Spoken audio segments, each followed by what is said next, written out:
Don't jump. A poor single dad's desperate words stop a stranger from ending it all. But when that stranger secretly holds the power to save the only home this father has left, one question remains. Will hope be enough to keep them from losing everything? Before we get into the story, comment below where in the world you are watching from today. The January wind howled through the empty streets, carrying flurries of snow that danced in the glow of streetlights. Ethan Parker's old sedan rumbled along the highway, its heater struggling against the bitter cold. His shoulders ached from 12 hours of lifting packages, and his eyes felt heavy. But he was almost home, almost back to Lily. The dashboard clock blinked 11:42 p.m. He pictured his daughter, probably fast asleep by now under the care of Mrs. Martinez, their elderly neighbor. The thought of Lily's peaceful face gave him the energy to keep driving, even as exhaustion tugged at him. Then he saw it, a dark figure, standing on the edge of the overpass bridge, barely visible in the dim light. Ethan's heart skipped a beat. The figure swayed slightly, too close to the edge for comfort. Without thinking, Ethan hit his brakes. The car skidded slightly on the slick road before coming to a stop on the shoulder. He jumped out, leaving the driver's door open, engine still running. "Don't jump!" The words burst from his throat, carried away by the wind. The figure flinched but didn't move from the edge. Ethan's work boots crunched in the snow as he moved closer, careful not to startle the man he could see now. It was a man, probably in his 50s, wearing what looked like an expensive coat. "Please," Ethan called out, his breath visible in the freezing air. "Whatever it is, it's not worth this. Trust me, I know life can feel impossible sometimes." His heart hammered in his chest as he took another careful step forward. The man's shoulders tensed, but he didn't turn around. Encouraged by the lack of rejection, Ethan continued, "I'm a single dad. Every day is a struggle. Sometimes I can barely keep food on the table, and the bills." He swallowed hard. "But my daughter, she needs me, and someone needs you too." The wind whistled between them, carrying snowflakes that stuck to their clothes. The man's head tilted slightly, listening. "My little girl, Lily, she's 10. Ethan's voice cracked with emotion.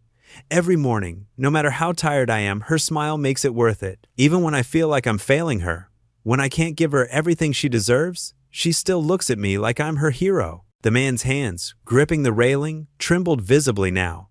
Ethan was close enough to see the tears freezing on his cheeks. "Life is hard," Ethan continued, his voice gentle but firm. "Sometimes it feels like we're drowning, but there's always hope. Always. Even if we can't see it right now." He reached out slowly, not touching the man but offering his hand.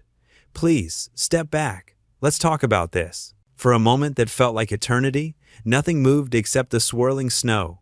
Then, slowly, the man's grip on the railing loosened, his shoulders slumped, and he took an unsteady step backward, away from the edge. Ethan moved forward quickly but carefully, ready to catch him if he stumbled. The man's legs seemed to give out, and he sank to his knees in the snow, his expensive coat getting soaked. His body shook with silent sobs. "I lost everything," the man whispered, his voice rough with emotion. "My business, my reputation, my purpose all gone. I thought this was the only way out." Ethan knelt beside him, putting a steady hand on his shoulder. The cold from the snow seeped through his work pants, but he hardly noticed. "There's always another way," he said softly. "Always." They sat there for a moment, two strangers connected by a moment of crisis, while the snow fell silently around them. Finally, Ethan squeezed the man's shoulder gently. "I'm Ethan. What's your name?" The man lifted his tear-stained face, meeting Ethan's eyes for the first time. "Michael," he whispered, his voice barely audible above the wind. "My name is Michael." The cold night air bit at their faces as Ethan gently guided Michael toward his car.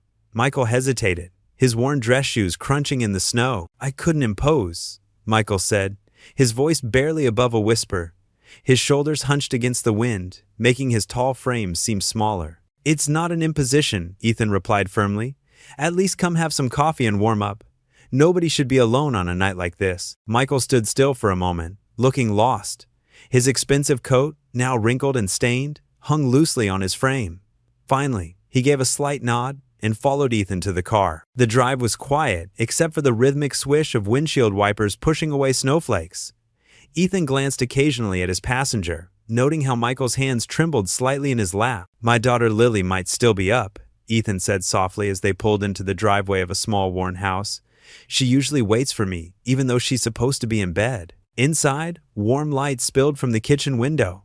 As they stepped through the front door, the sweet smell of hot chocolate filled the air. A small figure appeared in the doorway, Lily, wearing pink pajamas decorated with unicorns, her dark hair in messy braids. "Daddy," she called out, then stopped short when she noticed Michael. Her blue eyes widened with curiosity, but she didn't retreat. "Lily, this is Michael," Ethan said, helping Michael out of his coat. "He's going to join us for a late snack." Lily gave a shy smile and waved. "Hi, Michael. I made hot chocolate. Would you like some?" Michael's voice cracked as he replied, "That's very kind of you. Lily, why don't you make some sandwiches while I heat up some soup?" Ethan suggested, moving toward the kitchen. The room was small but tidy, with worn linoleum floors and outdated cabinets. A child's drawings decorated the refrigerator, bringing color to the space. Lily worked quietly at the counter, carefully spreading peanut butter on wheat bread. Michael sat at the small kitchen table, his large frame making the wooden chair seem even more fragile than it was. "You don't have to go to any trouble," Michael protested weakly. "It's no trouble," Lily assured him, placing a plate with neatly cut triangles of peanut butter sandwiches in front of him.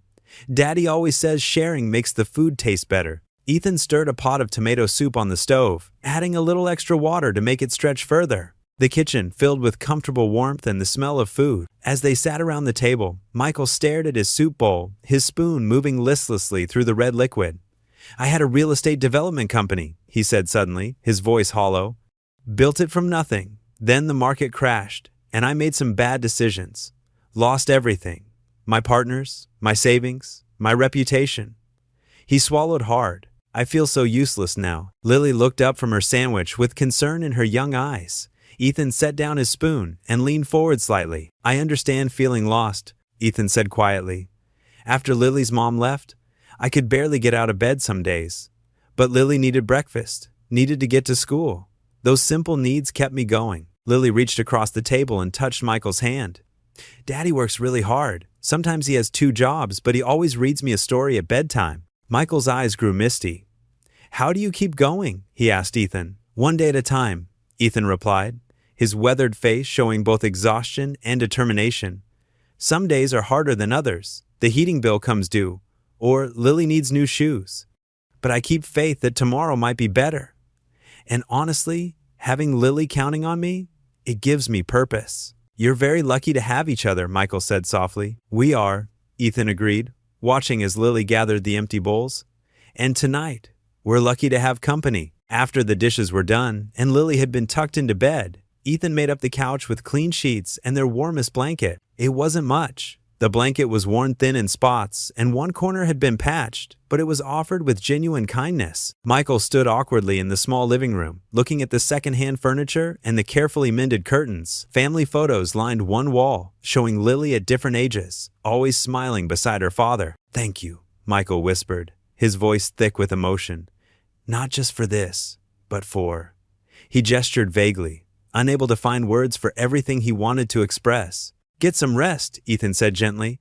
"Things often look different in the morning." As Ethan turned toward his bedroom, Michael sank onto the couch, running his hands over the soft, clean sheets. In this modest home, surrounded by signs of struggle, but also of love and resilience, he felt something he hadn't experienced in months. A glimmer of hope. Morning sunlight streamed through the kitchen windows, casting warm patches across the worn linoleum floor. The gentle hum of the refrigerator mixed with the sounds of breakfast preparation as Lily stood at the counter, carefully spreading peanut butter on whole wheat bread. "Don't forget your apple," Ethan reminded her, packing her lunchbox while simultaneously trying to tie his work boots. His delivery uniform was already wrinkled from yesterday's long shift, but he hadn't had time to iron it. Lily glanced toward the living room where Michael was still sleeping on their old plaid couch, his tall frame barely fitting. "Is Michael okay, Daddy?" she whispered, her blue eyes filled with concern. Ethan paused, choosing his words carefully. "He's going through a rough time, sweetheart. He's going to stay with us for a few days while he gets back on his feet." He knelt down to her level, making sure she understood. "Is that all right with you?" Lily nodded, her braids bobbing. "Of course, like when Jenny stayed with us when her mom was sick?" She referenced their neighbor from last year, showing wisdom beyond her 10 years. "That's right," Ethan smiled, touched by her immediate acceptance. Just like that, there was a creak from the living room, and Michael appeared in the doorway, looking somewhat disheveled but more composed than the night before. He'd borrowed one of Ethan's old t-shirts to sleep in, and it hung loosely on his frame. "Good morning," he said softly, clearly uncomfortable with intruding on their morning routine. "Good morning," Lily chirped, already reaching for another piece of bread. "Would you like some breakfast? I make really good peanut butter sandwiches." Michael's face softened at her offer. "That's very kind of you, Lily." Ethan checked his watch and grabbed his keys. "I've got to head out for my delivery route. Michael, please make yourself at home. There's coffee in the pot and—" He hesitated. "Well, help yourself to whatever you can find." "I appreciate your hospitality," Michael said, his voice carrying a weight of gratitude that went beyond simple courtesy. "Is there anything I can do to help while you're gone?" Ethan shrugged. "Nothing really, unless you know how to fix a cabinet door. The one above the sink's been loose for months." "I actually do know a thing or two about home repairs," Michael offered, some life returning to his eyes. "I'd be happy to take a look." After Ethan dropped Lily at school, the house fell into a different kind of quiet. Michael stood in the kitchen, examining the cabinet door with careful attention. The hinges were worn, but fixable. He found a screwdriver in a drawer and began working, grateful for something practical to focus on. As the morning wore on, Michael discovered more small tasks to occupy himself. He tightened the wobbly kitchen chair legs, fixed a sticking drawer, and even managed to stop the dripping bathroom faucet. Each repair felt like a tiny payment toward the immense debt of gratitude he owed this family. Around noon, he discovered some soup cans in the pantry. The selection was sparse, mostly basic items bought on sale. It painted a clear picture of careful budgeting and stretched resources. Michael heated up some soup, his thoughts drifting to the empire he'd lost, the wealth he'd once taken for granted. The afternoon light was starting to fade when Ethan's truck pulled into the driveway. Michael could hear Lily's animated chatter as they approached the front door. Her voice carrying through the thin walls, she burst in first, backpack bouncing. "Michael, you're still here!" she exclaimed, genuinely pleased to see him. "Daddy, can Michael help me with my math homework? He seems smart." Ethan followed behind her, looking worn from his day of deliveries. "Let's not bother Michael with—" he started, but stopped short when he noticed the kitchen. "Did you fix the cabinet?" Michael nodded.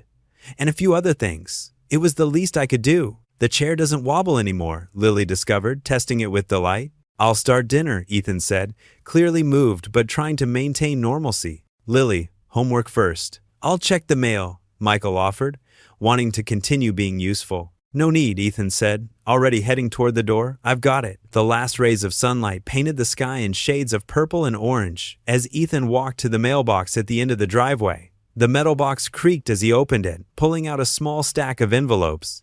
Bills, mostly. He could tell by their shape and size. But one official-looking envelope caught his attention. Standing under the fading light, Ethan tore it open. His eyes scanned the formal letterhead, and his hand began to shake. The words seemed to blur together, but their meaning was crystal clear. Notice of eviction, 30 days to vacate the premises. The paper trembled in his grasp as the weight of reality settled over him. Inside, he could hear Lily laughing at something Michael had said, the sound drifting through the window into the gathering dusk. The kitchen felt smaller that evening as Ethan stirred a pot of mac and cheese, his movements mechanical. The eviction notice burned in his back pocket like a hot coal. He added an extra splash of milk to make the pasta stretch further, watching the steam rise in lazy spirals. "Dad, can you help me with my science project tomorrow?" Lily asked from her place at the table, legs swinging beneath her chair. "We're supposed to make a model of the solar system." Ethan forced a smile, though his chest felt tight.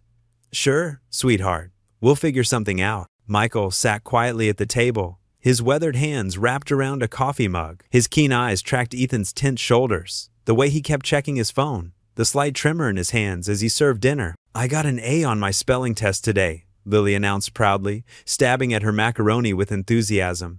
"Miss Thompson said my handwriting is getting much better." "That's wonderful, honey."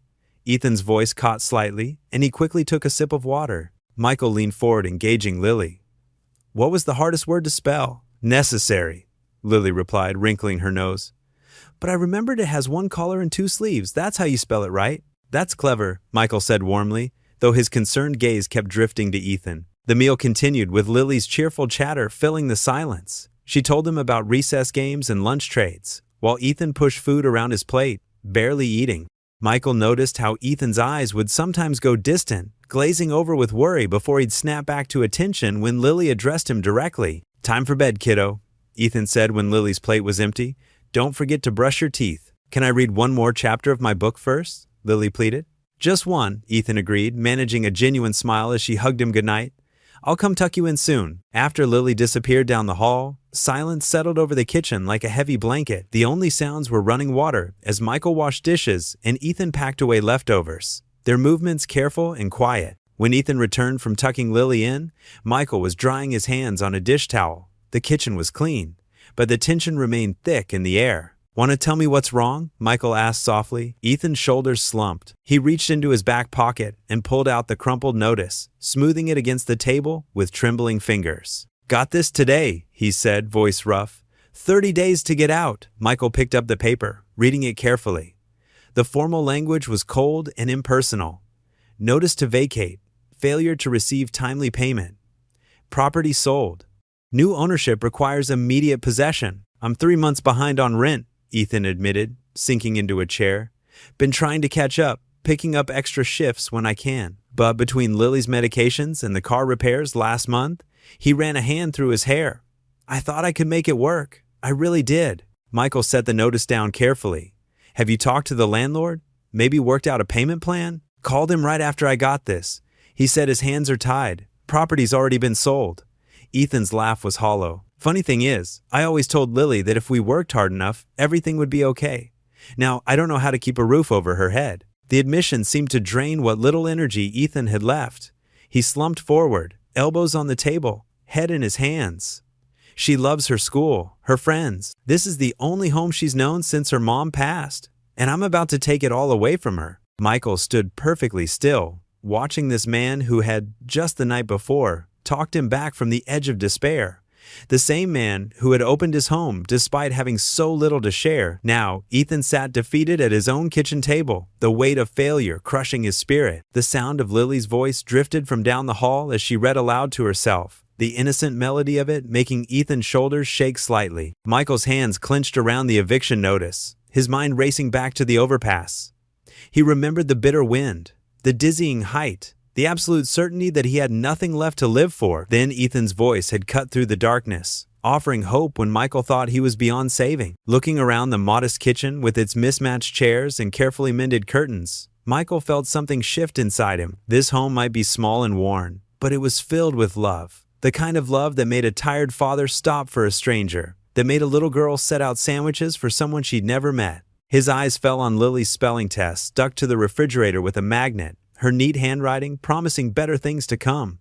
The sight of it strengthened his resolve. Michael carefully refolded the eviction notice, his expression darkening with determination. He had failed at many things in his life, but he would not fail this family, not when they had given him back his will to live. He looked at Ethan, still hunched over the table, and silently made his vow. The gift of life Ethan had given him on that overpass would be returned, one way or another. Michael just had to figure out how. The afternoon sun warmed the small living room where Michael sat cross-legged on the floor, organizing the mess of papers and receipts Ethan had asked him to sort through. His fingers moved methodically, creating neat stacks, when a small shadow fell across the carpet. "Hi, Michael," Lily said, clutching something behind her back. Her dark hair was pulled into 2 slightly uneven pigtails, and she wore her favorite purple sweater with a unicorn on it. Michael looked up, offering a gentle smile. "Hi there, Lily. What have you got there?" She rocked back and forth on her heels, suddenly shy. "I made you something." Her voice was barely above a whisper. "In art class today." Michael set aside the stack of papers, giving her his full attention. "You did? That's very thoughtful of you." Lily brought her hands forward, revealing a piece of folded construction paper decorated with swirls of crayon colors. The front showed what appeared to be 3 stick figures holding hands, a tall one, a medium one, and a small one with pigtails. "Open it," she urged, pushing it toward him. Michael's hands trembled slightly as he unfolded the card.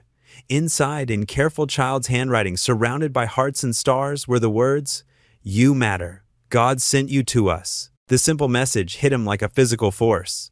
His vision blurred, and he had to blink several times to clear it. In the doorway, unnoticed by either of them, Ethan stood watching, his own eyes glistening. "Do you like it?"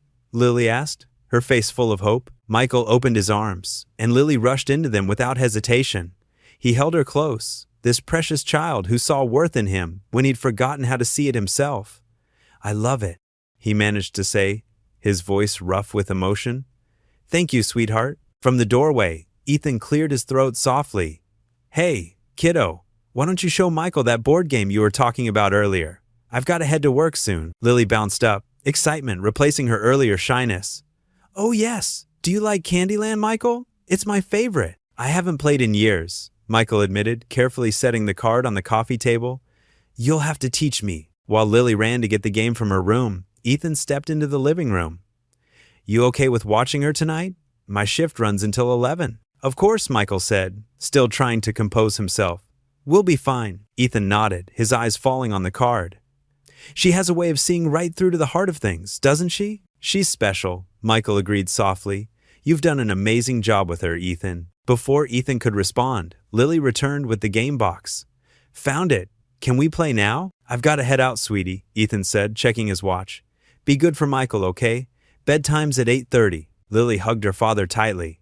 Love you, Dad. Be careful. Love you too, Princess. Ethan grabbed his keys and jacket, giving Michael a grateful nod before heading out. The evening passed in a blur of colored squares and laughter.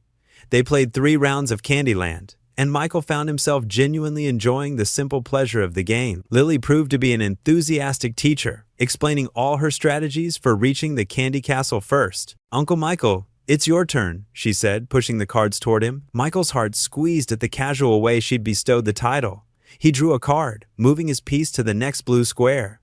Like this? Perfect. She beamed at him. You're getting better. Maybe next time you'll win. After the games, they made sandwiches for dinner. Lily insisted on helping, carefully spreading peanut butter while Michael handled the jelly. They ate at the kitchen table, where Lily told him about her school day and her best friend Emma. Dad says you used to have a big company, she said suddenly, swinging her legs under the table. Michael paused mid-bite. I did, yes. What happened to it? I made some mistakes, he said carefully.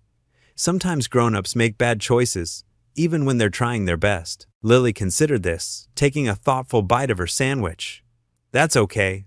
Daddy says everybody makes mistakes. That's why pencils have erasers. Michael couldn't help but smile at her simple wisdom. Your daddy's a smart man. At bedtime, Lily insisted on a story.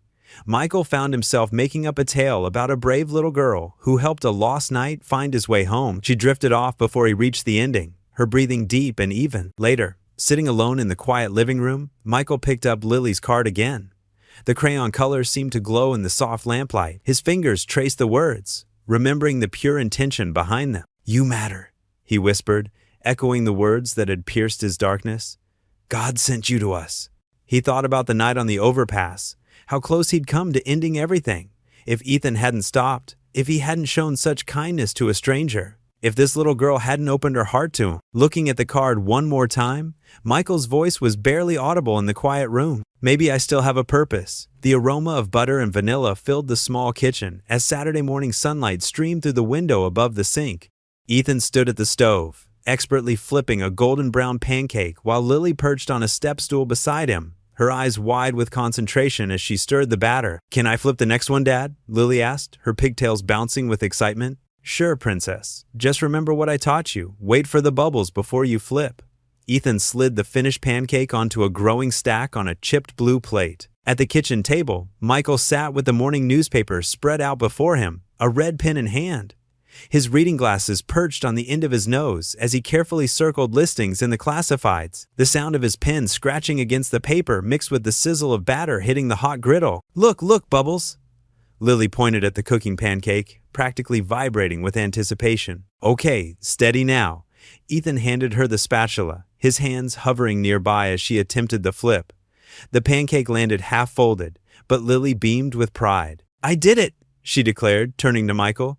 Did you see? Sure did, Chef. Michael smiled warmly, then turned to Ethan.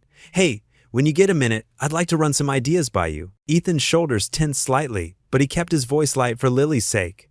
About what? The situation. Michael tapped the newspaper meaningfully. I've been doing some research, making some calls to old contacts. There might be options we haven't considered. We? Ethan's voice carried an edge of defensiveness. He helped Lily pour another perfect circle of batter onto the griddle. Listen, Michael, I appreciate the thought, but Dad, Lily interrupted, tugging at his sleeve. The pancake's bubbling again? Here, sweetie. Ethan guided her hands through another flip.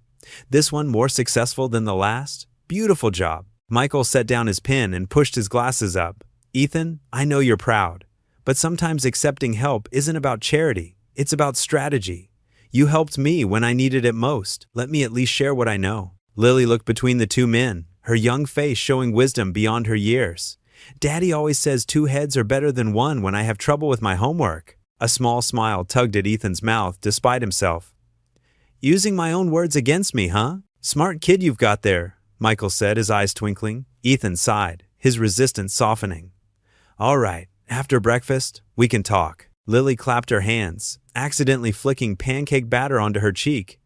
Can I help too? Of course you can, sweetheart, Michael said before Ethan could protest. Sometimes the best ideas come from unexpected places. They worked together to finish the last of the batter, Lily managing to flip 2 more pancakes with increasing confidence. As Ethan placed the stack in the center of the table, Michael cleared away his papers to make room. I found real maple syrup at the store yesterday, Michael mentioned casually, pulling a bottle from a paper bag near his feet. Thought it might be nice for a change. Lily's eyes widened. Real maple syrup? Like from trees? The very same.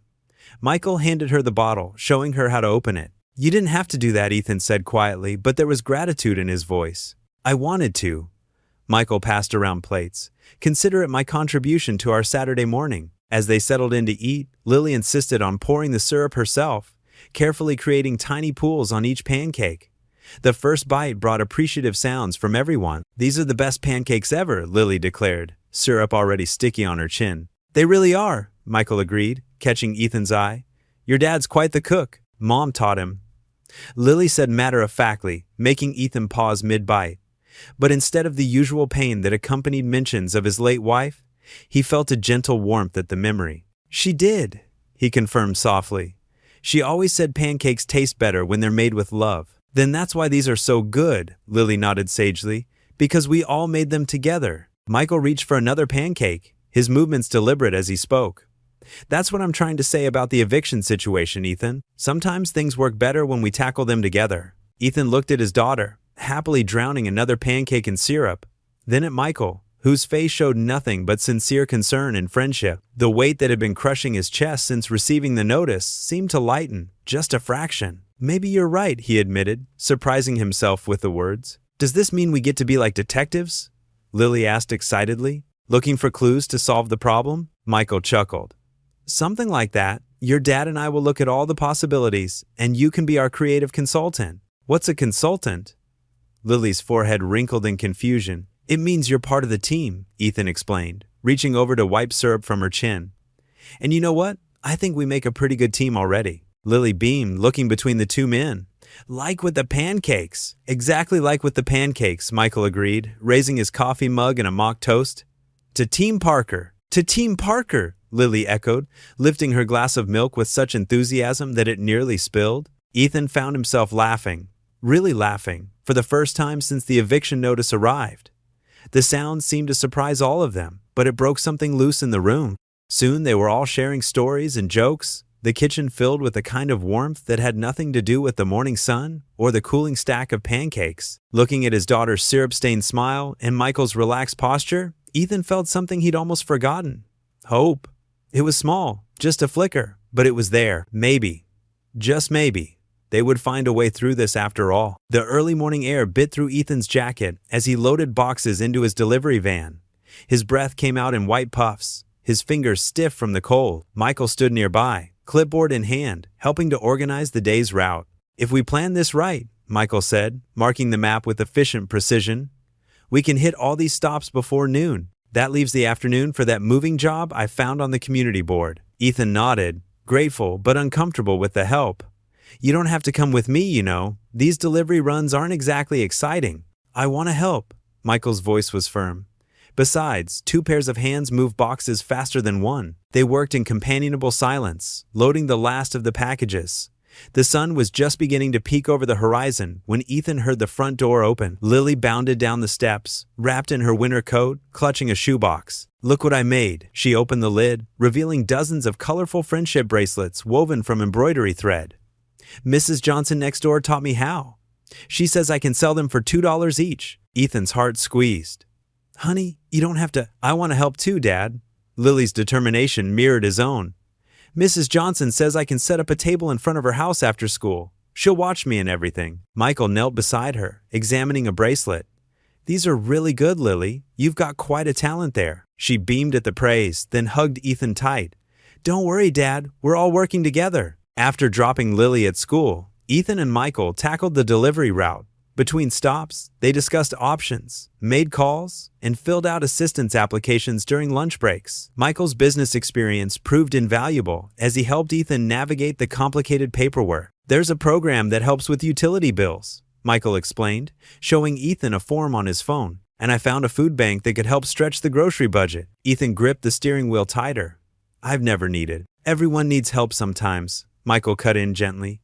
Remember what you told me on that overpass? About hope and faith? The afternoon moving job was backbreaking work, but the extra cash would help. They hauled furniture until sunset, their muscles aching but spirits determined. When they finally returned home, they found Lily at the kitchen table, counting small bills. I sold 6 bracelets, she announced proudly. That's $12 whole. Ethan pulled her into a hug, his throat tight with emotion. That's wonderful, sweetheart, but you should keep that money for yourself. Lily shook her head stubbornly. It's for our house fund. Uncle Michael says every little bit helps. Later that night, after a simple dinner of pasta, Ethan tucked Lily into bed. She clutched her favorite stuffed rabbit, her eyes heavy with sleep but still worried. Dad? She whispered. Are we really going to have to move? Ethan smoothed her hair back, his heart aching. I promise I'll find a way. In the hallway, Michael stood quietly, unseen. His hands clenched at his sides as he listened to Lily's soft breathing and Ethan's gentle reassurances. The sight of this father's unwavering love for his daughter, despite all odds, strengthened Michael's resolve. He would find a way to help this family that had saved him, no matter what it took. Through the rest of the week, they fell into a rhythm. Ethan and Michael worked the delivery route in the mornings, chased down leads and odd jobs in the afternoons. Lily sold her bracelets after school, proudly adding to their house fund jar in the kitchen.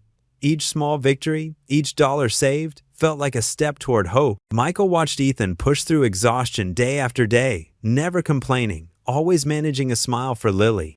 He saw the way Ethan skipped meals to ensure Lily had enough, how he worked through a developing cold without rest. The man's dedication to his daughter was a quiet kind of heroism that touched Michael deeply. The community began to take notice of their efforts. Mrs. Johnson spread the word about Lily's bracelets, bringing more customers. The local deli owner started slipping extra sandwiches into their lunch orders, small kindnesses that reminded them they weren't alone in their struggle. At night, after Lily was asleep, Ethan and Michael would sit at the kitchen table, surrounded by papers, bills, applications, job listings. They worked like generals planning a campaign, fighting against time and circumstance with every resource they could muster. We'll figure this out, Michael would say, his voice carrying the weight of his promise. One day at a time, and Ethan, despite his pride and independence, began to believe him. The burden felt lighter shared between friends, the impossible a little more possible with each passing day. Standing in the hallway that night, hearing Ethan's promise to Lily, Michael knew with certainty that he would not let this family down. They had given him back his purpose, shown him the strength of love and determination. Now it was his turn to prove worthy of their trust. The winter sun peeked through the clouds as Ethan and Michael sat at the kitchen table, surrounded by stacks of papers and half-empty coffee mugs. They'd spent the morning planning routes and looking through job listings, but exhaustion weighed heavily on Ethan's shoulders. Michael drummed his fingers on the table, his expression thoughtful. You know, Ethan, there might be another way to handle this situation with your landlord. What do you mean? Ethan looked up from the classified section, dark circles under his eyes. Michael took a deep breath, his hands clasping together. I never told you what I used to do before everything fell apart. He paused, looking down at his worn sweater. I owned Reynolds Property Development. We had offices in 3 states. Ethan's coffee mug stopped halfway to his mouth. Reynolds Property. Wait, you're that Michael Reynolds? Michael corrected quietly. The company went under during the recession. Bad investments. Market crash. I lost everything. His voice cracked slightly. The night you found me on that overpass, I'd just sold my last asset. Ethan sat back in his chair, trying to process this revelation. He remembered seeing the Reynolds name on buildings downtown, reading about the company in the local papers. I had no idea. That's why I've been so hesitant to talk about it, Michael admitted. But Ethan, I still know the business. I understand property law, negotiations, contracts. Maybe I can help with your landlord. But why would you want to? Ethan asked, his voice soft. After everything you've been through, Michael's eyes drifted to Lily's card, still propped up on the counter. Because you and Lily showed me kindness when I had nothing. You gave me a reason to keep going. He straightened in his chair. Let me use what I know. Maybe we can work something out with your landlord. Ethan considered the offer. Watching Michael's earnest expression, this man who'd lost an empire was now offering to help save Ethan's modest home. Okay, he finally said. What's your plan? Michael pulled out a notepad, his demeanor shifting subtly.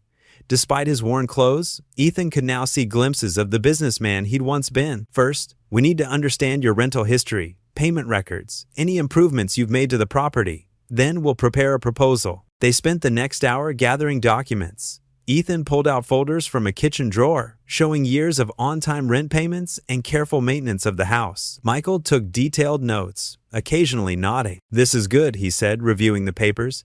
You've been an excellent tenant. That gives us leverage. The next morning, they stood outside the landlord's office building downtown.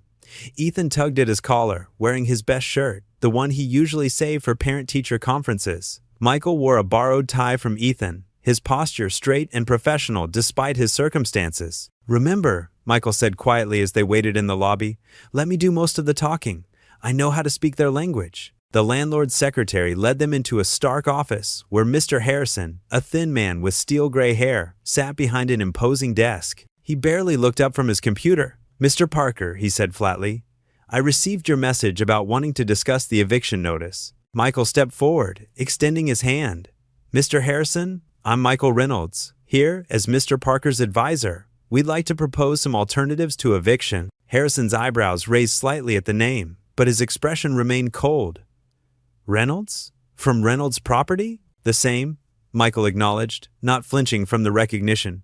We've prepared a detailed proposal that would benefit all parties involved. Michael laid out their case professionally, highlighting Ethan's perfect payment history and the improvements he'd made to the property. He suggested a graduated rent increase or a rent-to-own arrangement, his voice carrying the confidence of years of business negotiations. Mr. Parker has been an exemplary tenant for years, Michael continued. His stability adds value to your property. We're prepared to discuss various arrangements that would allow him to stay while ensuring your investment remains profitable. Harrison leaned back in his chair, his expression unchanged. Mr. Reynolds, while I appreciate your expertise, this discussion is pointless. He pulled out a folder, sliding a document across the desk. The property has already been sold. Contracts were signed last week. Ethan felt the room tilt slightly. His hands gripped the arms of his chair, knuckles white. Sold? He whispered. Yes, Harrison replied, gathering the papers they'd brought without looking at them. The new owners have different plans for the property. The eviction notice stands 30 days, as stated. Michael tried to press forward. Perhaps we could speak with the new owners. Arrange a meeting. That won't be necessary. Harrison cut him off, standing to signal the end of the meeting. The decision is final. Good day, gentlemen. Ethan rose slowly from his chair, his legs feeling heavy. All the hope he'd built up over the past hour crumbled away. He felt Michael's hand on his shoulder, steady and sympathetic, but couldn't bring himself to look up. They walked out of the office in silence, their footsteps echoing in the empty hallway. Outside, the winter wind had picked up, cutting through their clothes. Ethan's shoulders slumped as the reality of their failed attempt settled over him. I'm sorry, Michael said softly. I really thought. Ethan just nodded, unable to form words around the lump in his throat. All he could think about was Lily's room, with its carefully decorated walls and the window where she liked to read. How would he tell her they had to leave the only home she'd ever known? The morning sun filtered through the stained glass windows of St. Mary's Church, casting rainbow patterns across the worn wooden pews. Ethan shifted uncomfortably in his Sunday best, a clean but slightly faded blue button-down shirt tucked into his only pair of dress pants.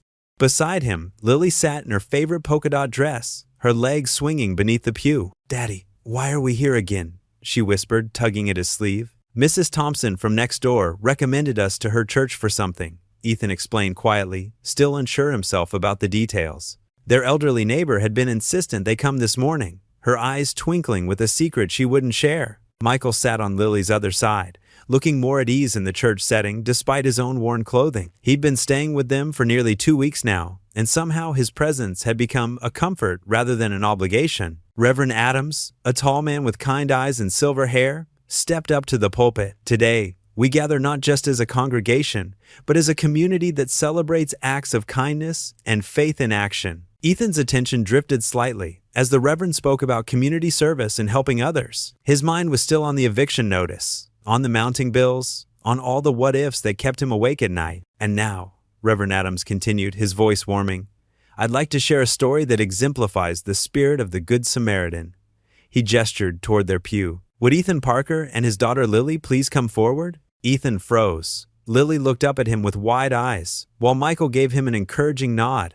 Slowly, Ethan stood, taking Lily's small hand in his. They made their way to the front, their footsteps echoing in the hushed church. 2 weeks ago, on one of the coldest nights of the year, Ethan Parker was driving home from work. Reverend Adams began. He spotted a stranger in distress on the highway overpass.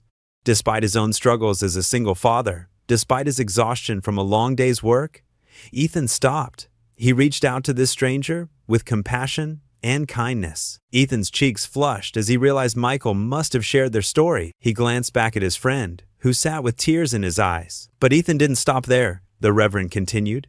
He opened his home to this stranger, shared what little he had, and showed him that even in our darkest moments, we are never truly alone. Mrs. Thompson stood up from her pew. I've lived next door to the Parkers for 3 years, she added, her voice carrying clearly through the church. I've watched Ethan work multiple jobs, never complaining, always finding time to help others. When my grandson was sick, he brought us soup. When my car wouldn't start, he was there with jumper cables. He represents the very best of our community. Other voices joined in. Neighbors and acquaintances Ethan hadn't even realized attended this church. The delivery manager from his morning route spoke about Ethan's reliability and kindness to customers. A mother from Lily's school mentioned how Ethan always helped with school events despite his demanding schedule. Lily squeezed his hand tight, beaming up at him with pride. Ethan blinked rapidly, fighting back tears. The church's Good Samaritan recognition comes with a small grant, Reverend Adams announced, holding up an envelope. It's not much, but it's our way of showing that when you give to others, the community gives back. The congregation broke into applause as the Reverend handed Ethan the envelope. Lily bounced on her toes, her face glowing with joy. Would anyone else like to share how Mr. Parker has touched their lives? Reverend Adams asked. A quiet voice spoke from the back. Michael stood, his hands trembling slightly. Ethan Parker saved my life, he said simply, not just by stopping that night, but by showing me that worth isn't measured by what you have, but by what you give. His voice grew stronger. He taught me that family isn't just about blood, it's about love and acceptance. More applause filled the church. Ethan couldn't hold back his tears anymore as Lily wrapped her arms around his waist in a tight hug. Sometimes, Reverend Adams said softly, angels come in the form of ordinary people doing extraordinary things. Thank you, Ethan, for reminding us of that truth. As the recognition ceremony concluded, people gathered around to shake Ethan's hand and pat Lily's head. The church's small fellowship hall filled with conversation and laughter as congregation members shared coffee and donuts. Lily munched happily on a chocolate-frosted donut while Ethan stood in a quiet corner, still processing everything that had happened. Michael approached, carrying 2 cups of coffee. Here, he said, handing one to Ethan. You look like you could use this. Did you tell them about? Ethan gestured vaguely. Michael nodded. Mrs. Thompson asked me about my story one day while you were at work. She's the one who suggested nominating you for the recognition. He paused. I hope you don't mind. Ethan looked down at the envelope in his hand, then at Lily chatting animatedly with some other children, her face smeared with chocolate. His throat tightened with emotion. Dad! Lily called out, running over to him. Mrs. Thompson says we're special angels. Are we? Ethan scooped her up in his arms, holding her close despite the donut frosting that would probably stain his shirt. Maybe things are turning around, sweetheart, he whispered, his voice thick with gratitude. Maybe they really are. The small grant check sat on Ethan's kitchen table, its promise of help both comforting and somehow insufficient. Through the window, the night pressed dark against the glass, broken only by the yellow glow of the porch light. Lily had gone to bed an hour ago, leaving Ethan and Michael alone with cups of coffee growing cold between them. Michael cleared his throat, his fingers tapping nervously against his mug. Ethan, there's something I need to tell you. He paused, gathering his thoughts. Before everything fell apart, I wasn't just in real estate. I was someone people knew, someone who had connections. Ethan looked up from his coffee, studying Michael's face in the dim kitchen light. The man who'd become such a fixture in their lives these past weeks suddenly seemed different. as if a veil had lifted. I made mistakes, yes. Lost everything through poor decisions and trust in the wrong people. Michael's voice grew stronger. But not everyone from my past views me as a failure. I still know people, good people in the industry. People who might be able to help us track down the new owner of this house. Ethan's hands tightened around his mug. Michael, just listen, Michael interrupted gently. You've been working yourself to exhaustion. The grant is wonderful, but we both know it's not enough. Let me use what I have left, my contacts, my knowledge of the business. Let me try to negotiate with the new owner. The kitchen clock ticked loudly in the silence that followed. Ethan stood up abruptly, pacing the small space between counter and refrigerator. His shoulders were tense, his movements agitated. I can't ask you to do that, he finally said, his voice rough. You're already doing so much just by being here, helping with Lily. You didn't ask. I'm offering. Michael set his mug down with quiet determination. Remember that night on the overpass? I was ready to end everything, but you stopped. You cared. You brought me into your home despite barely having enough for yourself and Lily. Ethan stopped pacing, leaning against the counter. That's different. Anyone would have... No, Michael cut in firmly. Not anyone would have done what you did. Most people would have driven by, maybe called the police, but kept going. You didn't just save my life that night, you gave me back my dignity, my sense of worth. The truth of those words hung heavy in the air between them.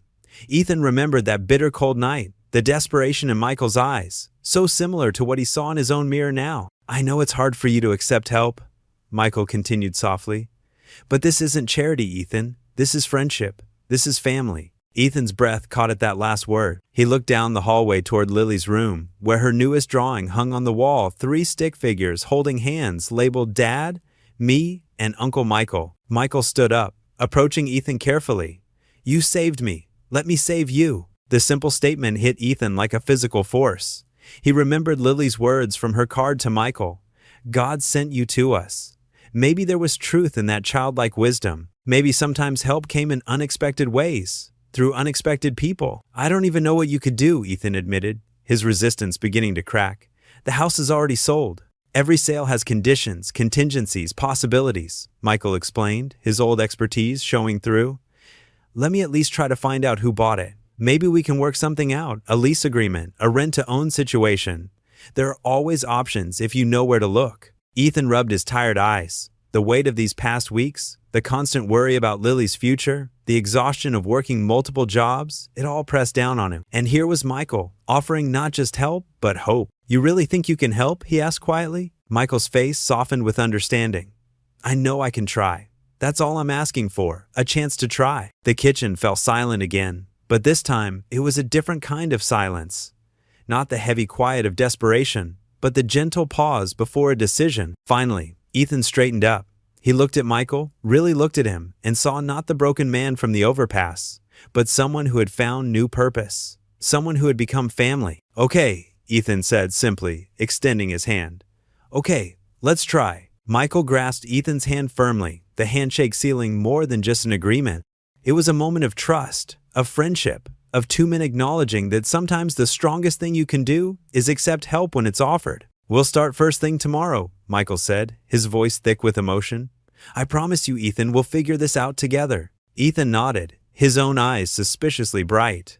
Together, he agreed, and in that word was all the trust and friendship that had grown between them since that fateful night on the overpass. The morning sunlight filtered through the kitchen window as Michael sat at the table, his old phone in hand. The screen showed dozens of names, former colleagues, business partners, and friends he hadn't spoken to in months. His fingers trembled slightly as he scrolled through the contacts. Are you sure about this? Ethan asked, adjusting his delivery uniform. Dark circles under his eyes betrayed another restless night. Michael nodded, straightening his shoulders. These people, they knew me when I was at my best. Maybe that counts for something. Lily bounded into the kitchen, her backpack bouncing. Morning, Daddy! Morning, Uncle Michael! She grabbed a piece of toast from the plate between them, her smile bright enough to chase away some of their worry. After Ethan and Lily left, Michael took a deep breath and dialed the first number. The call went straight to voicemail. He tried another and another. Some numbers were disconnected, others rang endlessly. A few people answered but made polite excuses when they recognized his voice. By mid-morning, Michael's coffee had grown cold, and his hope was wearing thin. He stepped outside onto the small porch, needing fresh air. The neighborhood was quiet, just the distant sound of a lawnmower and children playing. This modest street had become home in ways his luxurious penthouse never had. His phone buzzed. A text from Tom Anderson, his former business partner. "Sorry to hear about your troubles. Been there. Call me." Michael's hands shook as he dialed. Tom answered on the second ring. "Michael Reynolds." Tom's warm voice carried through the line. "It's been too long. Tom, I wasn't sure you'd want to talk to me. We all hit rough patches. What's on your mind?" Michael explained Ethan's situation, his words tumbling out faster as he described the kind father who'd saved his life, the sweet little girl who made him cards, the unfair eviction notice. There was a long pause. "The property market's tough right now," Tom said finally. "But I might know someone. Can you meet for coffee this afternoon?" "Yes, absolutely. Thank you, Tom." Meanwhile, across town, Ethan made his deliveries with renewed energy. Each package he handed over felt lighter, each "thank you" from customers warmer. During his lunch break, he sat in his truck and allowed himself to imagine keeping their home, watching Lily grow up in those familiar rooms. The afternoon wore on. Michael met Tom at a small cafe downtown, the same place they used to discuss million-dollar deals. Now they sat at a corner table, both older and humbler. "The buyer," Tom explained, stirring his coffee, "is Marcus Chen. Remember him?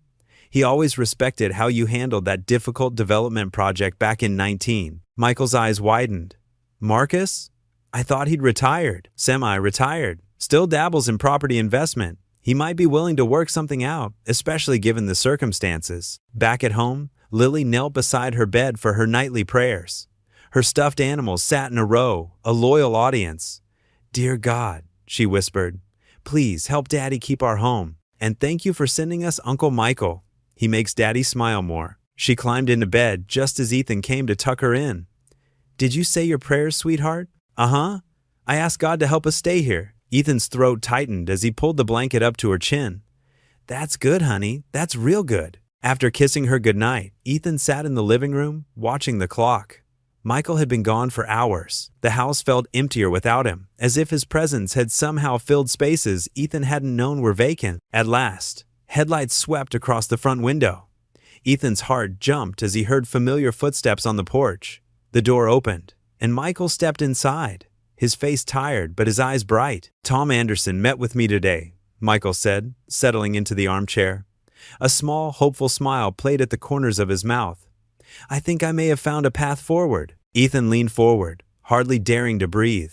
The night pressed against the windows, but inside, the room seemed to glow with possibility. The morning was crisp and clear as Ethan and Michael walked into the downtown office building. Their reflections in the polished marble floor looked out of place. Ethan, in his cleanest but well-worn button-down shirt, and Michael in borrowed clothes that didn't quite fit right. "Are you sure about this?" Ethan whispered, tugging at his collar. The lobby's grandeur made him feel smaller with each step. Michael nodded, though his own confidence seemed to waver. "Tom's a reasonable man. He always was." He pressed the elevator button for the 12th floor. Inside the elevator, Ethan's stomach churned. He'd barely slept last night, lying awake thinking about Lily's future. This meeting felt like their last chance. The grant money from the church wasn't nearly enough, and time was running out. The elevator doors opened to a reception area with floor-to-ceiling windows. A young woman looked up from her desk. "Mr. Anderson is expecting you," she said with a practiced smile. Tom Anderson's office was spacious, but surprisingly modest. Family photos lined the walls, and a collection of Little League trophies sat on a shelf. The man himself stood as they entered, tall, silver-haired, wearing a casual sweater rather than a suit. "Michael," Tom said warmly, extending his hand. "It's good to see you." His grip was firm, his smile genuine. He turned to Ethan. "And you must be Mr. Parker. Please, have a seat." They settled into comfortable leather chairs. Tom leaned forward, elbows on his desk. "Michael filled me in on the basics, but I'd like to hear more from you, Mr. Parker." Ethan's throat felt dry. It's about my daughter." "Really? Lily?" "She's 10. He pulled out his wallet, hands slightly shaking, and showed Tom a photo of Lily in her school play costume. "That house, it's been our home since she was 3. After her mother left." He swallowed hard. "I've never missed a rent payment, not one." Tom studied the photo, his expression softening. "She looks like a wonderful girl." "She is," Ethan said. "She's everything to me. And now, with this eviction, His voice cracked slightly. Michael jumped in. Tom, if we could work out some kind of arrangement, a rent-to-own setup maybe? Ethan's reliable, hardworking. Tom held up his hand, his face growing serious. I want to be straight with you both. He pulled out a folder, spreading architectural drawings across his desk. The property isn't just changing hands, it's part of a larger development plan. Ethan's heart sank as he looked at the drawings. Modern apartment buildings, retail spaces, a whole new neighborhood where his modest home now stood. We've already broken ground on phase 1, Tom continued, his voice gentle but firm. The contracts are signed. The bulldozers are scheduled. He looked at Michael. You know how these things work. Once the wheels are in motion, there has to be something, Michael insisted. Some way to… It's too late, Tom said firmly. He closed the folder with a quiet finality. I'm truly sorry. If there was any flexibility, any way to work this out. He shook his head. The best I can do is give you a reference for other rental properties in the area. Ethan sat very still, feeling the floor drop out from under him.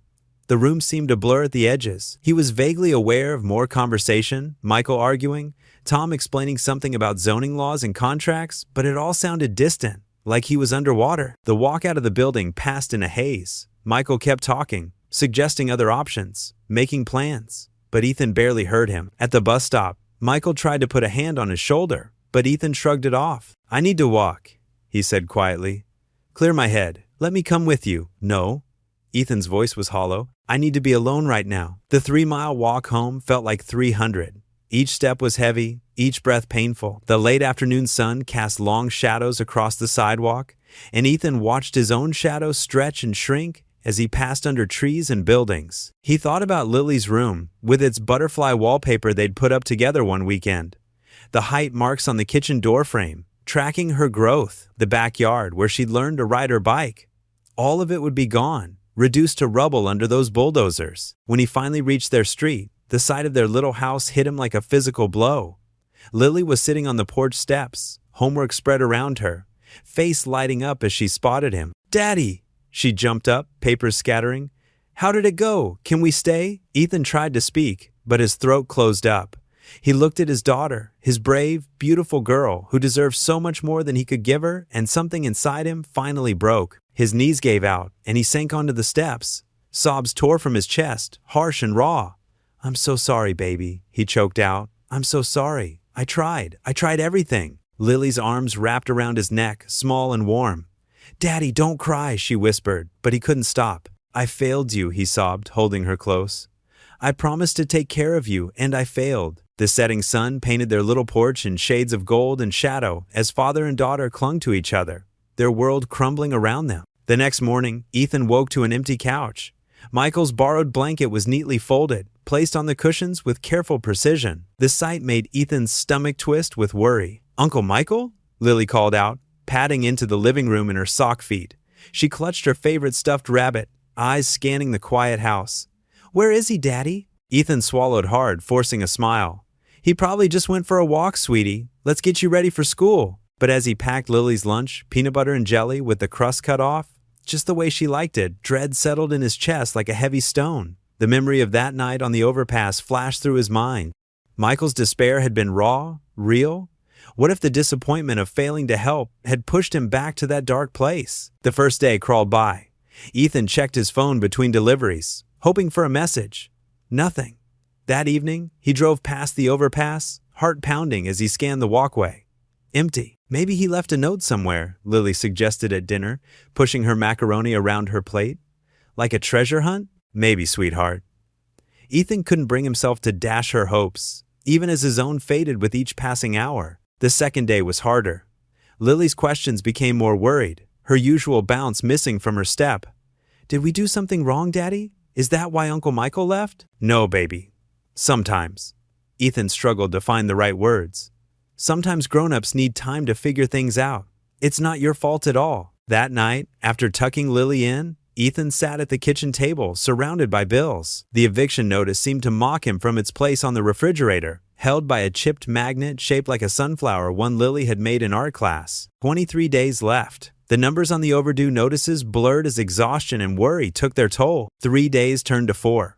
Ethan threw himself into work, picking up extra shifts that left his back aching and his feet blistered. He smiled for Lily, helped with her homework, and pretended everything was fine, but each time he passed the empty couch, his chest tightened with guilt and fear. "Please be okay," he whispered to the silence one night, standing in the dark living room. "Please don't let me have failed you two." By the fifth day, Lily had stopped asking about Michael directly, but Ethan caught her looking at the card she'd made him, still propped on the windowsill. She'd added more hearts around the edges, as if the extra love might somehow bring him back. Ethan's own hope wavered like a candle in the wind. He'd thought they were building something of friendship, maybe even a kind of family.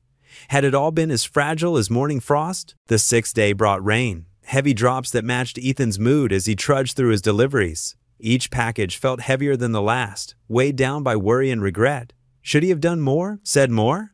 The questions chased each other in endless circles. That evening, Ethan sat at the kitchen table, a stack of bills spread before him like a losing hand of cards. The cheap overhead light cast harsh shadows across the papers, late notices, final warnings, and the ever-present eviction notice. He rubbed his tired eyes, trying to make the numbers add up differently. The old clock on the wall ticked steadily, marking time's relentless march toward their deadline. Lily was already asleep upstairs. Her prayers for Michael's return whispered faithfully each night. Ethan wished he had her unwavering faith. The sudden knock at the door made him jump, scattering papers across the floor. For a moment, he just sat there, heart racing. Another knock, more insistent this time. Ethan pushed back his chair, steps quick but cautious as he approached the door. Through the peephole, a familiar figure stood in the yellow porch light, raindrops glistening on his shoulders. He yanked the door open. Michael? There stood Michael, soaked from the rain but standing straight and tall, nothing like the broken man from the overpass. His eyes burned with determination, a fire Ethan hadn't seen before. "I'm sorry I disappeared," Michael said, water dripping from his coat. "But I had to try something, had to make it right." Michael sat at Ethan's kitchen table, his eyes bright with renewed purpose.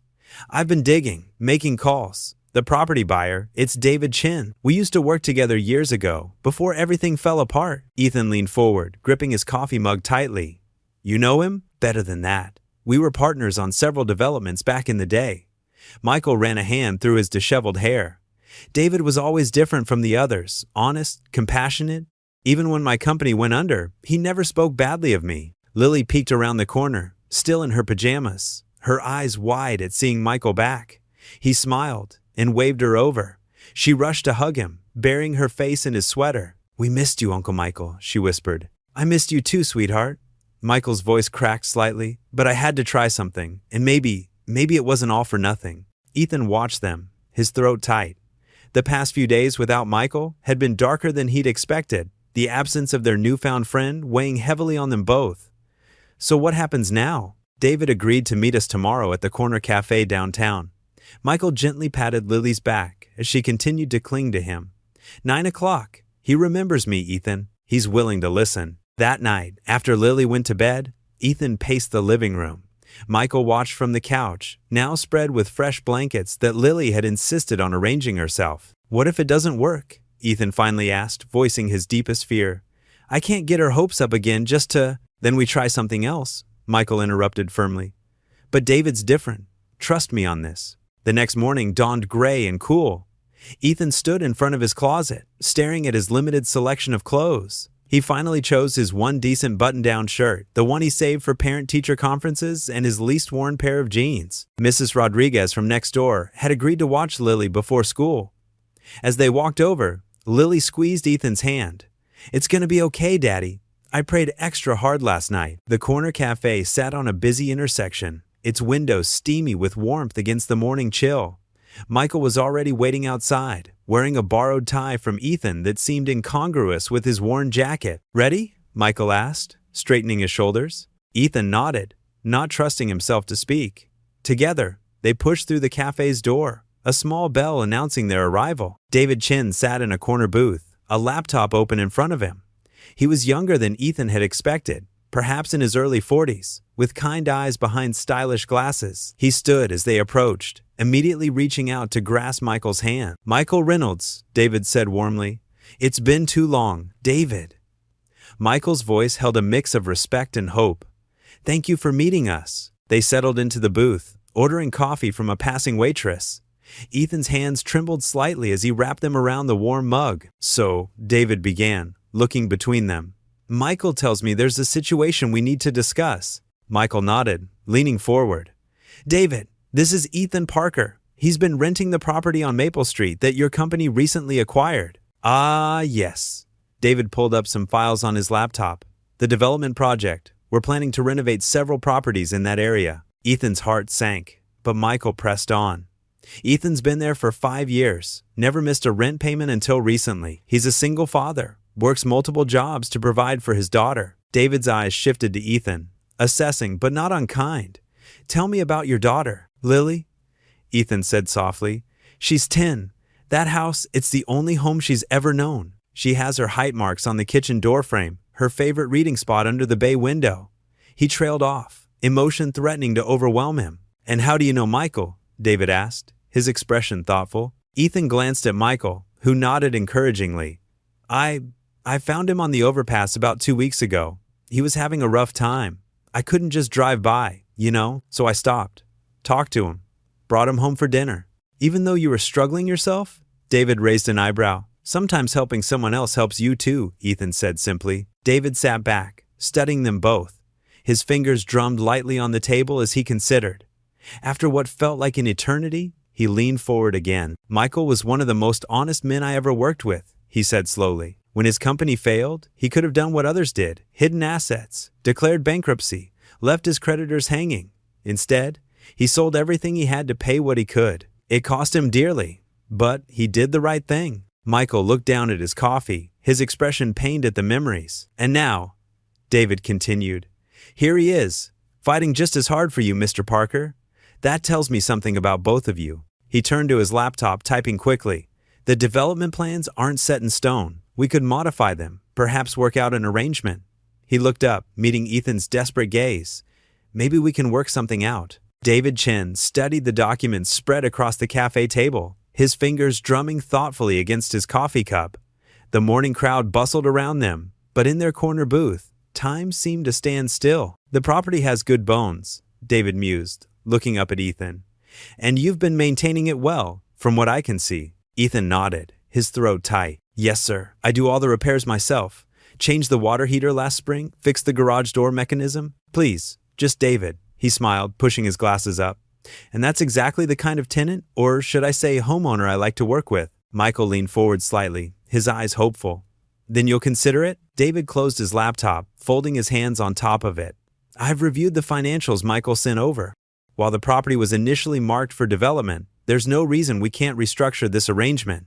He pulled out a fresh document from his briefcase. I'm proposing a rent-to-own agreement. Ethan's heart skipped a beat. Under the table, his hands clenched into fists to stop their trembling. Here's how it would work, David continued, pointing to different sections of the document. You'd continue paying monthly rent, but a portion, let's say 30%, would go toward equity in the house. After 5 years, you'd have the option to purchase at a pre-agreed price, with all your equity payments counted toward the purchase. The numbers swam before Ethan's eyes. The monthly payment was higher than his current rent, but not impossibly so. With his new side jobs and careful budgeting. There is, of course, the matter of the initial deposit, David added carefully. It's necessary to secure the agreement. Ethan's hope faltered. Even with the church's grant money, he was nowhere near having enough for a substantial deposit.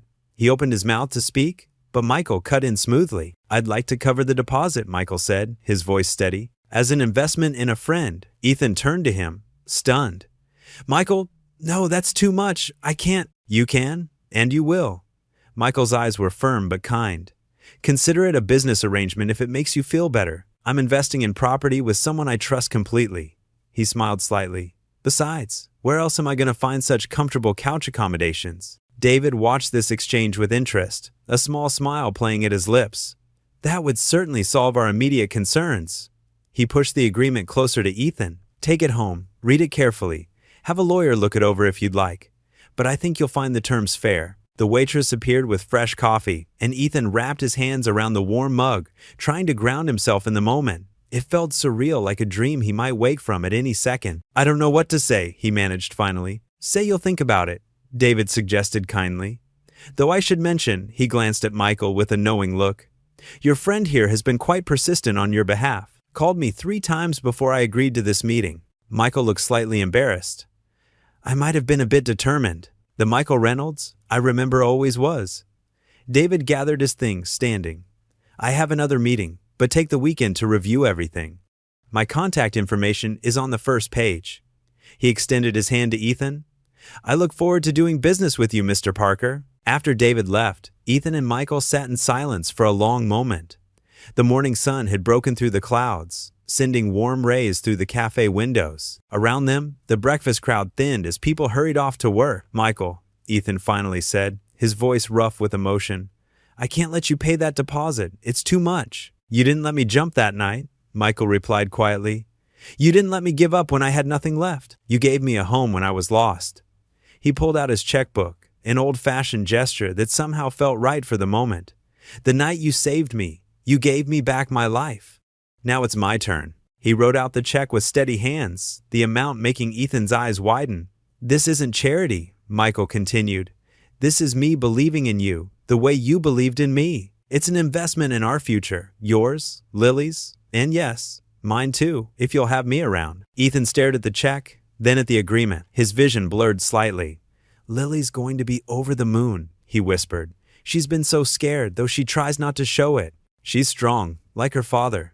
Michael smiled, then pushed back his chair. Come on, let's go tell her the good news. They stood together, gathering the papers. Ethan's hands were shaking as he carefully folded the agreement into his jacket pocket. Just before they reached the door, he stopped, turning to Michael. Words failed him for a moment as the full weight of what had just happened crashed over him. Finally, he reached out and clasped Michael's hands in his own, his grip tight with emotion. You've given us our home back, he whispered, voice breaking. Ethan's hand trembled as he held the pen over the final line of the contract. The black ink seemed to shimmer before his eyes, and he had to blink away tears that threatened to fall. This wasn't just a signature, it was the key to his daughter's future, the promise of stability they'd been praying for. Just sign here, Mr. Parker, David Chin said kindly, pointing to the marked line. And the house will be yours to own, one payment at a time. Ethan took a deep breath and signed his name. The letters were shaky but clear, marking the moment everything changed. Michael stood beside him, a steady presence that had become as familiar as family over these past weeks. Congratulations, David said, gathering the papers and sliding a copy toward Ethan. Welcome to homeownership. Back at the house, Lily was waiting on the front steps, bouncing with nervous energy. When she saw their faces, she knew before they said a word. Her eyes went wide, and a smile spread across her face like sunshine breaking through clouds. Really? She whispered. Really, really? Ethan nodded, his voice thick with emotion. Really, really, sweetheart. This is our home now. For keeps. Lily let out a squeal of pure joy and launched herself into the house, her feet barely touching the ground as she danced from room to room. We're staying, she shouted, her voice echoing off the walls. We're staying! We're staying! Her excitement was contagious. Ethan couldn't help but laugh as he watched her twirl through the living room, her arms spread wide as if embracing the whole house. She rushed into the kitchen, then up the stairs to her bedroom, announcing to each space, You're ours now! Michael stepped out onto the front porch, giving Ethan a moment alone. The afternoon sun cast long shadows across the worn wooden boards, and a gentle breeze rustled through the trees that had sheltered their home for so long. Ethan found himself sinking to his knees right there in the living room, his hands clasped together naturally, and tears flowed freely now as he bowed his head. Thank you, he whispered, his voice barely audible over Lily's continued celebration upstairs. Thank you for sending us an angel when we needed one most. Through the window, he could see Michael on the porch, his broad shoulders slightly hunched as he gazed out at the street. A single tear tracked down Michael's cheek, catching the late afternoon light before falling. Ethan knew that Michael was thinking about that night on the overpass, about how close he'd come to missing all of this. Lily came thundering back down the stairs, clutching her favorite stuffed bear. Daddy, can I hang up my new drawings now, since it's really our house? Of course you can, Princess, Ethan said, wiping his eyes quickly and standing up. But first, how about we start getting dinner ready? I think this calls for something special. He pulled out the roast chicken he'd splurged on that morning, hoping against hope that they'd have reason to celebrate. The grocery store bag also held real potatoes for mashing, fresh green beans, and even a small apple pie from the bakery section. Uncle Michael, Lily called out the front door. You have to help us cook. It's a family dinner. Michael turned, and the smile on his face was worth every penny of the meal.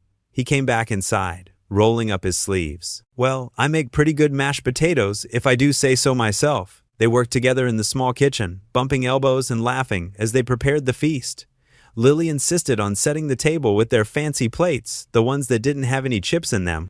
She even found an old candle in a drawer and placed it in the center of the table. The smell of roasting chicken filled the house, mixing with the sound of Lily's chatter as she told Michael about all the plans she had for her room now that they were staying. She wanted to paint it yellow, she declared, like sunshine. "Yellow's a perfect color for you," Michael said, carefully mashing the potatoes while Ethan checked the chicken. "It matches your smile." When everything was ready, they gathered around the table.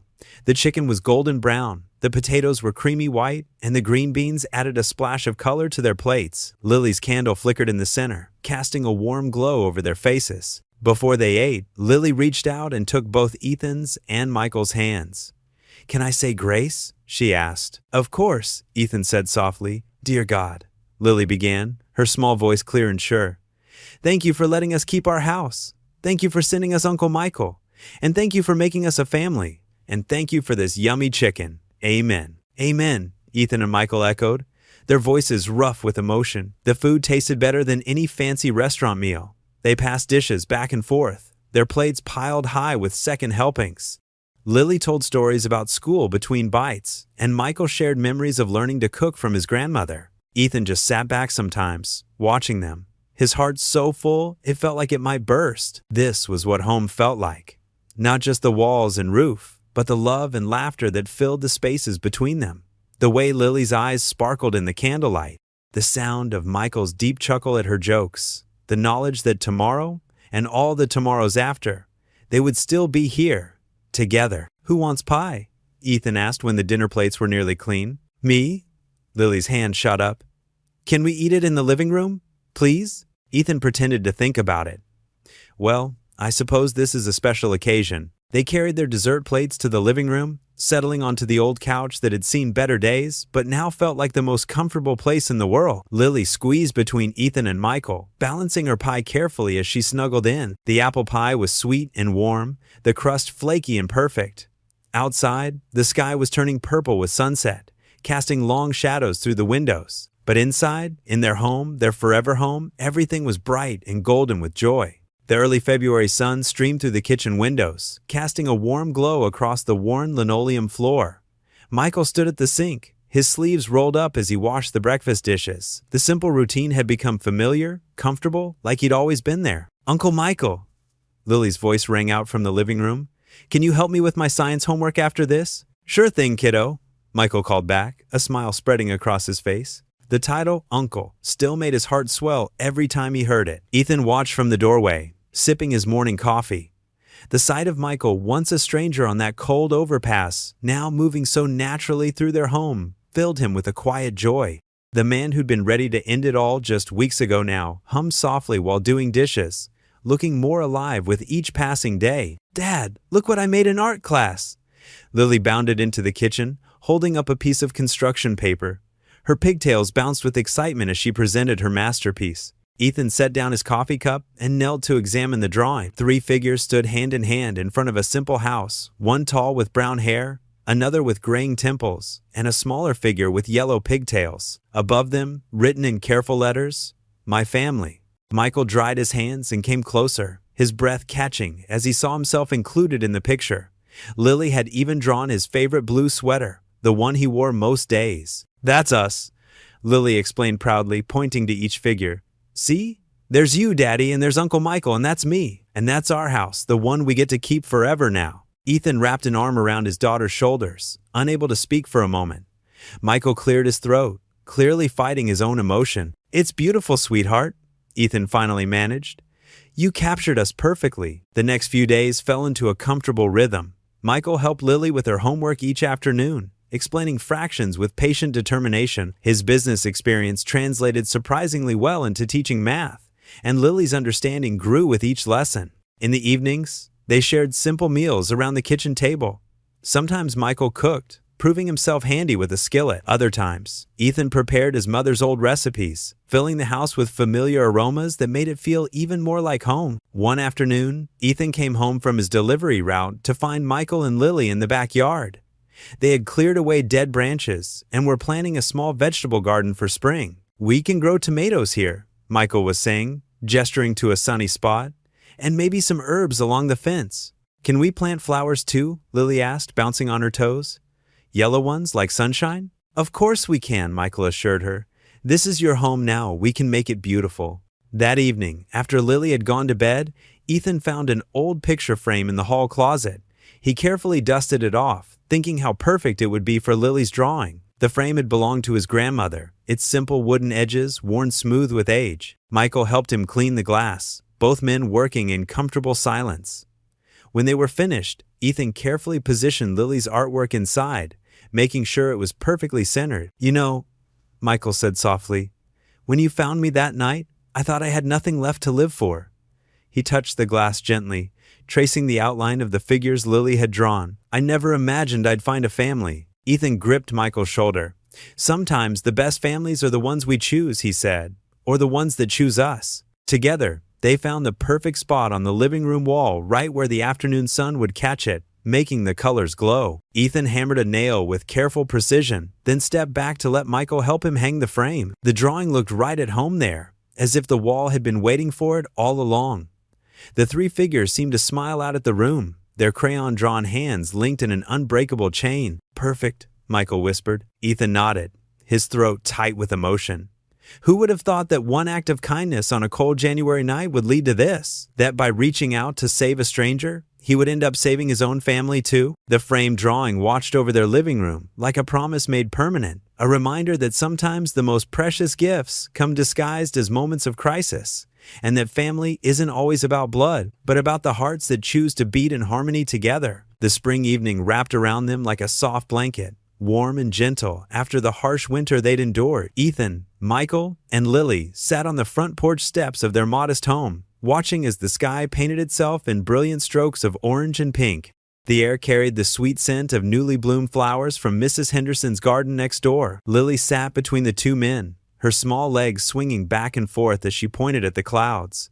"That one looks like a dragon," she exclaimed, her finger tracing the shape in the air. "I see it," Michael chuckled, leaning back on his elbows. His face had filled out since that January night, the haunted look in his eyes replaced by a quiet contentment.